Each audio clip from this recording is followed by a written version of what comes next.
পানি বৃদ্ধির সাথে, সাথে কিন্তু সিরাজগঞ্জের দক্ষিণ অঞ্চল বিশেষ করে চৌহালির যে যমুনার পূর্ব পাড় রয়েছে সেখানে কিন্তু ভাঙন দেখা দিয়েছে।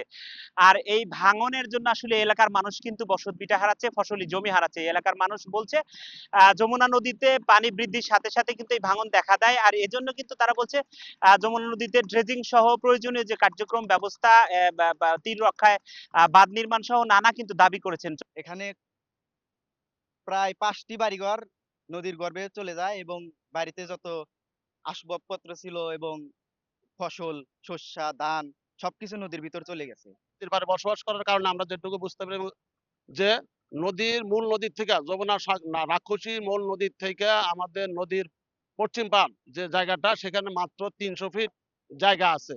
আর ওই ৩০০ ফিটের পরে একটা বিশাল চর খাসকাউলিয়া পশ্চিম যোধপাড়া থেকে শুরু করে ভূতের মোড় পর্যন্ত একটা বিশাল চর আছে। এই চরটি যদি কিছুদিনের মধ্যেই বা সময় সাপেক্ষে অপসারণ করা যায় তাহলে পশ্চিম পাশে গভীরতা হলে ওই পশ্চিম পাশে নদীর ফলো বা নদীর পানি পশ্চিম পাশে গড়ে যাবে, পুরো পাড়টা আপনা আপনি রক্ষা হবে।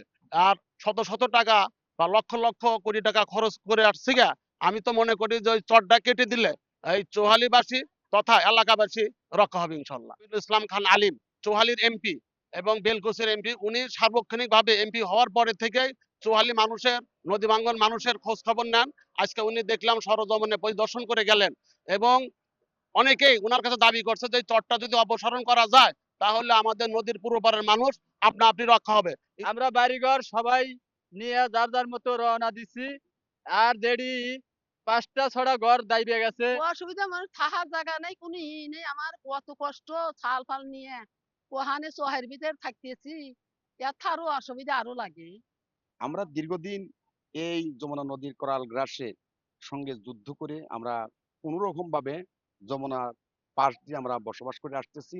এলাকাবাসীর একটা মাত্রই দাবি এখন, সকলের মুখে একই কথা শুনতে পাচ্ছি, যদি এই নদীটা একটু ড্রেজিং করা যায় এবং ড্রেজিং করলে যাতে স্রোতটা ওদিকে চলে যায়, পাড়ের স্রোতটা কম লাগবে, ভাঙ্গনি কম লাগবে, কম হবে। যার প্রেক্ষাপটে এলাকাবাসী তাদের মূল দাবি যে আপনারা ওই যমুনার মাঝখান দিয়ে একটা ড্রেজিং করে দেন, যাতে আমাদের যমুনাবাসী পূর্ব পাড়ের লোক আমরা সুন্দরভাবে বসবাস করতে পারি এবং যমুনা নদীর করাল গ্রাস থেকে আমরা বাঁচতে পারি। চৌহালির যে মানুষের যান মাল, শিক্ষা প্রতিষ্ঠান, ফসলি জমি রক্ষার জন্য স্থায়ী বাঁধ প্রয়োজন। ইতিমধ্যে এটা আমি যেমন জাতীয় সংসদে উপস্থাপন করেছি, পাশাপাশি পানি সম্পদ মন্ত্রী এবং প্রধানমন্ত্রীর সাথেও আমরা এই বিষয়ে কথা বলেছি এবং নদী বিশেষজ্ঞ যারা আছেন এবং স্থানীয় যে জেলা প্রশাসন আছেন তাদের সাথেও আমরা কথা বলেছি যে এটা একটা স্থায়ী বাঁধ কিভাবে নির্মাণ করা যায়, স্থায়ীভাবে এই সমস্যার সমাধান করা যায়। ইতিমধ্যেই এ ব্যাপারে সরকার অত্যন্ত সচেতন এবং সমীক্ষা চলছে এবং আমরা আশা করি শীঘ্রই ভুয়াপুর থেকে মানিকগঞ্জ পর্যন্ত এই যমুনা নদী রক্ষার জন্য কার্যকরী পদক্ষেপ সরকার নিবে। এর জন্য আমি সহ আরো ৫ জন সংসদ সদস্য সচেতন আছি, আমরা এটা নিয়ে কাজ করছি এবং প্রশাসনও কাজ করছে। তারপরেও যেহেতু তাৎক্ষণিকভাবে এই ভাঙন থেকে রক্ষার জন্য আমরা প্রশাসনকে অবহিত করেছিলাম। প্রশাসনও প্রায় ২০টা স্পটে ইতিমধ্যেই জিও ব্যাগ ফেলেছেন এবং জিও ব্যাগের কাজ চলছে। আরো যেগুলি ভাঙছে, যতক্ষণ পর্যন্ত ভাঙা বন্ধ না হয় আমরা চেষ্টা করব এই জিও ব্যাগের মাধ্যমে তাৎক্ষণিকভাবে এগুলি রক্ষা করার চেষ্টা করা। আর আমি মনে করি এই ভাঙ্গন শুধু এই এলাকার মানুষের ভাঙ্গন নয়, এটা আমাদের সমগ্র জাতির জন্য একটা অশনি সংকেত। সেই হিসাবে আমি এই এলাকার মানুষ হিসাবে আজকে শুধু সমবেদনা জ্ঞাপন করতেই আসি নাই, তাদের সুখ দুঃখের ভাগিদার হতে এসেছি এবং তাদেরকে আমরা এই বার্তাই দিতে চাই, মাননীয় প্রধানমন্ত্রী এবং আমরা যারা জনপ্রতিনিধি আছি, আপনাদের এই ব্যথায় আমরা ব্যথিত।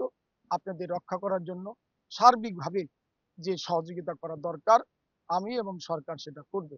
এবং ইতিমধ্যেই আমরা জেলা প্রশাসন সহ আমরা সরকারি মন্ত্রণালয় থেকেও যারা এই যে ক্ষতিগ্রস্ত হয়েছে, আজকে আমরা তাদের মধ্যে খাদ্য সামগ্রী, নগদ অর্থ এবং টিন বিতরণ করব, যে তারা সাময়িকভাবে জানলে তারা আশ্রয়টুকু নির্মাণ করতে পারে। যদিও এই সহযোগিতা সামান্য, তারপরেও এটা মনে করি সরকারের একটা উদ্যোগ, আমাদের একটা ভালোবাসা যে আমরা তাদের দুঃখে পাশে আছি। আমরা চাই যে তাদের সহযোগিতা না, স্থায়ী বাঁধ নির্মাণ করে তাদেরকে আজীবনের জন্য রাখা।